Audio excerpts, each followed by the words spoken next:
নমস্কার বন্ধুরা, আজকে আবারও একটি ছোট্ট ব্লগে আপনাদেরকে স্বাগত।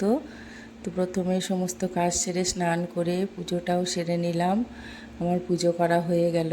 এরপর আমি রান্নাঘরে গিয়ে আলুর দম বসিয়ে নিলাম, আজকে মুড়ি খাবো বলে। তো প্রথমে আলুটা সেদ্ধ করে নিলাম, এরপর তেলে কাঁচা লঙ্কা, আদা গ্রেট করে দিয়েছিলাম, জিরে গুঁড়ো, ধনে গুঁড়ো, লঙ্কা গুঁড়ো, হলুদ গুঁড়ো দিয়ে আলুটা দিয়ে দিলাম। আলুটা ভালো করে ভেজে নিয়ে লবণ দিয়ে বসিয়ে জল দিয়ে দিলাম। এরপর ধনেপাতা কুচি দিয়ে ভালো করে ফুটিয়ে নামিয়ে নিলাম। তো আজ নিরামিষ আলুর দম মুড়ি ব্রেকফাস্ট হলো। এরপর দুপুরে রান্না করেছিলাম ঝিঙে পোস্ত আর উচ্ছে ভাজা, ভেন্ডি, আলু, বরবটি, বেগুন দিয়ে একটা তরকারি, আর ঘি নিয়েছিলাম প্রথম পাতে। তো এইসব ছিল আজকে খাওয়া দাওয়া আমাদের।